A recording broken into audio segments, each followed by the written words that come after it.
ને રામ રામ છે આનંદભાઈ તમને ને ગામનો ચોરો સાંભળનાર સૌ શ્રોતા મિત્રો અને ખેડૂત મિત્રોને નીલમબેનના જાજા કરીને રામ રામ રામ રામ રામ રામ. જુઓ આનંદભાઈ, ફરી પાછા આપણે એકઠા થયા ગામને ચોરે અને કરીશું સરસ મજાની વાતો. હા, જાણવા જેવી વાતો, સમજવા જેવી વાતો ને જીવનમાં ઉતારવા જેવી વાતો. હા, અને આ બધી વાતો છે ને એ કરવી જરૂરી છે. સાચી વાત છે. ખેડૂત મિત્રો હોય તો પેદાશમાં વૃદ્ધિ થાય, મહેનત ઓછી થાય ને આવકમાં વૃદ્ધિ થાય, એવી વાત તો હોય. આરોગ્યની વાત હોય તો શેનાથી આરોગ્ય જળવાઈ રહે, ટકી રહે અને મનુષ્ય સ્વસ્થ રહે, એની વાત તો હોય. એ ઉપરાંત પણ ઘણી બધી વાતો હોય. હા, અને જુઓ ખેડૂત મિત્રોને તો છે ને તે આપણે ઘણી બધી વાતો કહેતા હોઈએ છીએ. અને આજકાલનો જે ટેકનોલોજીનો જમાનો છે તો કઈ ટેકનોલોજી અપનાવવી, તો સાથે સાથે ખેડૂત ભાઈઓ હવે સજીવ ખેતી તરફ આગળ વધવા લાગ્યા છે, તો એને કઈ રીતે અપનાવવી, કઈ રીતે પેદાશનું મૂલ્યવર્ધન કરવું, આ બધી વાતો આપણે કરતા જ હોઈએ છીએ. હવે આજે છે ને જે વાત કરવી છે ને એની ખેતી પણ થઈ શકે, એનું મૂલ્યવર્ધન પણ થઈ શકે, એટલે ખેડૂત ભાઈઓને પણ ઉપયોગી છે અને આરોગ્યની દ્રષ્ટિએ પણ ઉપયોગી છે.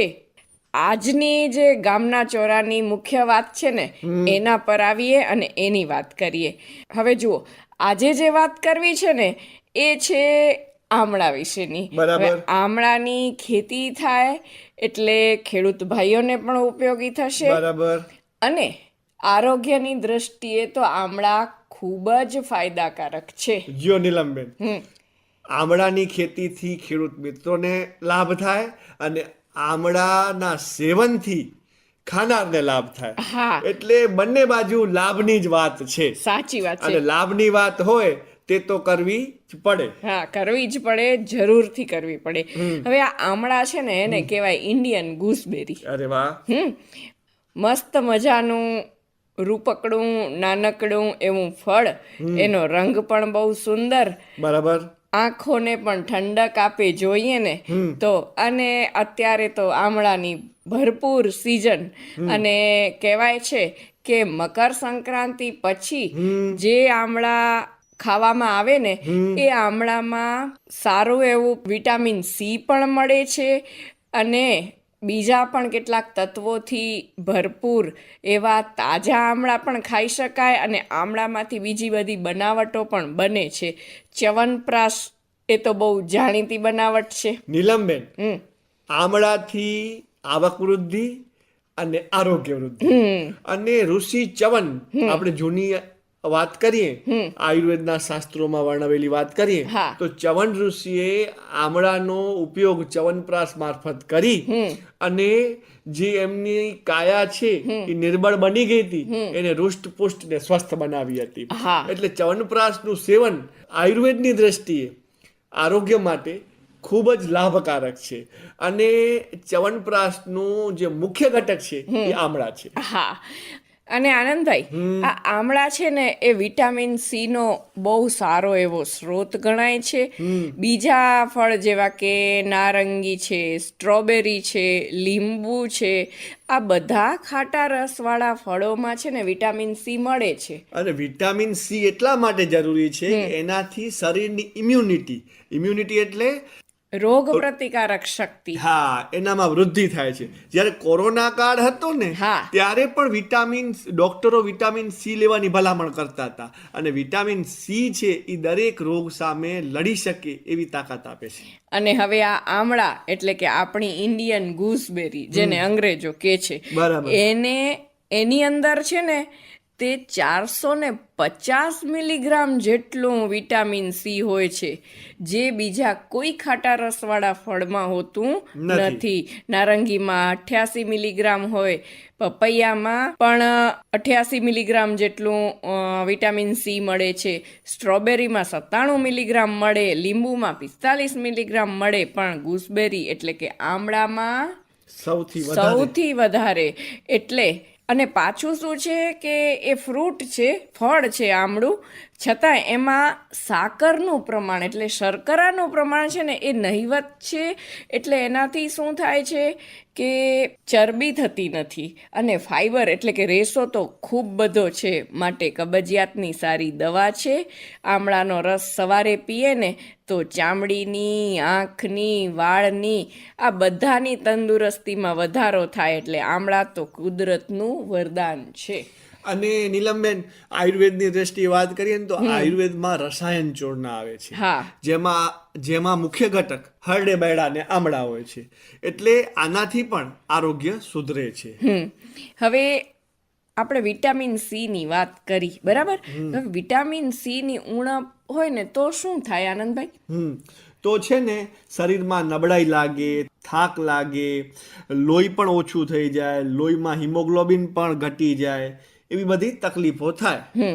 એટલે આ બધી તકલીફોથી બચવા માટે જો શિયાળામાં આવતા આમળાનું સેવન કોઈ પણ રીતે કરવામાં આવે તો એ લાભદાયી છે, એવું વૈદ્યો કહે છે. અને આજે છે ને તે આપણે આમળા વિશેની આવી જ વાત સાંભળવાના છીએ, અને એ આપણે સાંભળીશું ડૉક્ટર અમિતભાઈ ત્રિપાઠી, જે નિવૃત્ત સરકારી આયુર્વેદિક તબીબ છે અને હાલ પણ તે નિઃશુલ્ક લોકોની સેવા કરે છે ને ટ્રીટમેન્ટ પણ કરે છે અને મદદરૂપ થાય છે. તો આવો સાંભળીએ ડૉક્ટર અમિતભાઈ ત્રિપાઠી પાસેથી આરોગ્યપ્રદ રસાયણ આમળા વિશેની આ વાત. નમસ્કાર. આયુર્વેદમાં જે ઔષધ દ્રવ્ય આપણા શરીરને નિરોગી રાખે, આયુષ્ય સુખપ્રદ કરે, ઇન્દ્રિયોના બળને વધારી રોગ પ્રતિકારક શક્તિ વધારે એવા જીવનીય દ્રવ્યને રસાયણ દ્રવ્ય કહ્યા છે. આ રસાયણ દ્રવ્યોમાં હાલ શિયાળાની ઋતુમાં ઉપલબ્ધ આમળા એની મુખ્ય ગણના કરેલી છે. ગુજરાતીમાં આમળા, કચ્છીમાં આમલા, સંસ્કૃતમાં આમલકી, ધાત્રી, વ્યવસ્થા તરીકે બતાવેલ છે. બોટોનીમાં વાનસ્પતિક નામ એમ્બિલિકા ઓફિસિયલિસ તરીકે વર્ણન કરેલ છે. આમળાના 15 થી 30 ફૂટ ઊંચા ઝાડ થાય છે. આમળાના વૃક્ષ સમગ્ર ભારતમાં જોવા મળે છે. એમ વાડીમાં, બગીચામાં એનો ઉછેર કરવામાં આવે છે. આમળામાં પીતવર્ણના ફૂલ ગુચ્છામાં આવે છે. આના પાન આંબલીના પાન જેવા, ઘણી બાજુમાં આંતરે આવેલા, આછા લીલા રંગના, લગભગ 100ની સંખ્યામાં હોય છે. એટલા માટે સંસ્કૃતમાં આને સતપત્રી પણ કહ્યું છે. આ ઝાડામાં જે ફળ થાય છે એ આમળા આહાર તથા ઔષધ તરીકે ઉપયોગી છે. આમળાના ફળ ગોળાકાર, માંસલ, પિતાભરિત, પીળાશ પડતા લીલા અને બહારના ભાગ ઉપર 6 રેખાવાળા હોય છે. અંદર એક બીજ હોય છે અને એ ષટકોણ હોય છે. આમળાની 2 જાત જોવા મળે છે. એક વન્ય આમળા કે નાના આમળા અને ગ્રામ્ય આમળા કે મોટા આમળા. નાના આમળા થોડા કઠોળ હોય છે, જ્યારે મોટા આમળા મૃદુ અને માંસલ હોય છે. આયુર્વેદમાં કુલ 6 રસ બતાવ્યા છે. એમાં આમળામાં 5 રસ હોય છે. આમળામાં એક લવણ રસ, ખારો રસ નથી. સ્વાદમાં આમળા ખાટા લાગે, તુરા લાગે અને મીઠા લાગે છે. હંકી વાત તમ તત અમ્લવાત, પીતમ માધુર્ય સહિત કફમ વૃક્ષ કષાયત્વાત, ફળમ દાત્ર્યાહ ત્રિદોષજીત. આમળા ખાટા છે એટલે વાયુનો નાશ કરે, મધુર છે, શીત છે એટલા માટે પિત્તનો, અને વૃક્ષ અને તુરા રસને કારણે કફનો નાશ કરે છે. તેથી આમળાને ત્રિદોષજ્ઞ ગયા છે. ખાસ કરીને ડિસેમ્બરથી માર્ચ માસ દરમિયાન આમળા બજારમાં જોવા મળે છે. અનુભવી વૈદ્યો 14 જાન્યુઆરી એટલે મકર સંક્રાંતિ બાદ આમળા પૂર્ણ રસમય હોય રસાયણ તરીકે આમળાનો ઉપયોગ કરવાનું કહે છે. શીત વીર્યયુક્ત, મધુર વિપાકી આમળા શ્રેષ્ઠ પિત્તજ્ઞ છે. આમળા ભોજનની રુચિ વધારે છે, ભૂખ લાગે છે, કબજિયાત દૂર કરે છે અને ઘણા બધા રોગમાં સ્વતંત્ર રીતે કે અન્ય ઔષધ દ્રવ્યો સાથે પ્રયોગમાં લેવાનું વૈદ્ય સમાજનું આ માનીતું ઔષધ છે. લીલા આમળા શિયાળા ઋતુમાં જ ઉપલબ્ધ થાય છે.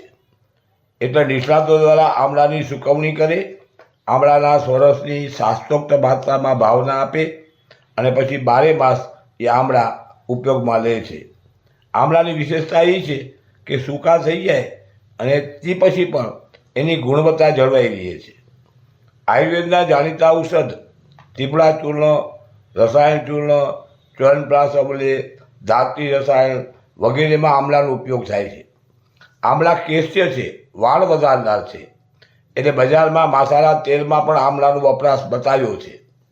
એમ આમળા ચક્ષુષ્ય છે, નેત્ર શક્તિ વધારનાર છે. આમલૈહિ સતતમ સ્નાનમ પરમ દ્રષ્ટિ બલાવહમ. આમળા પાવડરવાળા પાણીથી સ્નાન કે આમળાના સાબુથી સ્નાન કરવાથી ત્વચા ચામડીનું તેજ વધારી વાળ માટે પણ આમળા હિતકર છે. આપણા ઘણા ઘરમાં આમળા કેન્ડી, આમળા મુરબ્બો, ખારા આમળા, પાચક આમળા એની બનાવટો ગૃહિણીઓ જાણે છે અને એનો વપરાશ પણ કરે છે. વૈજ્ઞાનિક રીતે પણ આમળા વિટામિન સીથી ભરપૂર, ગેલિક એસિડ, ટેનિક એસિડ, આલ્બ્યુમિન ધરાવનાર બતાવ્યું છે. મોટે ભાગે આમળા બાળક, વૃદ્ધ, યુવાન બધા માટે હિતકર, પૌષ્ટિક, અનુકૂળ છે. છતાં પોતાની પ્રકૃતિ, શરીર બળ, તાસીર મુજબ આમળાનો વિવેકપૂર્વક ઉપયોગ કરવો જોઈએ. કોઈ રોગની ચિકિત્સામાં સોશિયલ મીડિયા કે બિન આધારિત સાંભળેલું, વાંચેલું સીધું પ્રયોગમાં ન લેતા આપણી આસપાસના નિષ્ણાત ચિકિત્સકની સલાહ સારવાર અનુસરણ કરવું હિતકર, શ્રેયસ્કર છે. આયુર્વેદના અમૃતતુલ્ય ઔષધ દ્વારા સમગ્ર જીવન સૃષ્ટિના કલ્યાણની ભાવના સાથે જય ધન્વંતરી દેવ. તો આનંદભાઈ, આપણે નિવૃત્ત સરકારી આયુર્વેદ અધિકારી એવા ડૉક્ટર અમિતભાઈ ત્રિપાઠી પાસેથી આ આમળા વિશેની, આમળાના ગુણધર્મો વિશેની સારી એવી સમજ મેળવી અને માહિતી મેળવી. આશા રાખીએ કે આપણા શ્રોતા મિત્રોને પસંદ પડી હશે અને આનાથી જરૂર એમને લાભ પણ થશે. તો આ આમળા વિશેની સારી એવી આપણે સમજ કેળવી. અને આનંદભાઈ, આપણા ગુજરાતમાં તો છે ને તે દક્ષિણ ગુજરાતમાં ને આપણે ખેડા જિલ્લામાં ને ત્યાં તો આમળા ખૂબ થાય છે. બરાબર. અને ખેડૂતો એની સારી એવી પેદાશ પણ લે છે. ગૃહ ઉદ્યોગ તરીકે આમળાનું મૂલ્યવર્ધન કરવામાં આવે છે, જેમાં આમળાની કેન્ડી બને છે, પછી આમળામાંથી મુખવાસ બનાવવામાં આવે છે, અને બીજા અનેકવિધ રીતે આમળાનો મુરબ્બો છે, આમળાનું અથાણું છે, આવા અનેકવિધ ઉપયોગો આમળાના કરવામાં આવે છે. અને એ રીતે મૂલ્યવર્ધન કરી અને મોટે ભાગે મહિલાઓ સારી રોજગારી પણ મેળવે છે. મહિલાઓને રોજગારી મળે છે એ પણ સારી બાબત છે. અને આમળાનો કોઈ પણ સ્વરૂપે ઉપયોગ કરવામાં આવે, એને લેવામાં આવે તો એ આરોગ્યને હંમેશા માટે ફાયદાકારક છે. અને પાછું એવું છે ને, એને કોઈ પણ લઈ શકે. દાખલા તરીકે મધુપ્રમેહના જે દર્દી છે, ડાયાબિટીસ જેમને થયો છે, એવા લોકો પણ આમળાનું સેવન છે ને નિર્ભીકપણે કરી શકે. બરાબર. આ તો બહુ સરસ વાત તમે પણ કરી ને ડોક્ટર સાહેબે પણ કરી. તો આનંદભાઈ, આ સાથે ઘડિયાળ સામે નજર કરીએ ને તો આપણો આજનો ગામનો ચોરો કાર્યક્રમનો સમય છે ને એ પૂરો થવા આવ્યો છે. આજે તો સરસ મજાનું ભજન સાંભળ્યું અને સારી એવી આમળા વિશેની માહિતી જાણી અને હવે લઈશું શ્રોતા મિત્રો અને ખેડૂત મિત્રોની રજા. તો ગામનો ચોરો કાર્યક્રમ સાંભળનાર સૌ શ્રોતા મિત્રો, ખેડૂત મિત્રો અને આનંદભાઈ, તમને પણ નીલમબેનના જાજા કરીને રામ રામ રામ રામ રામ રામ.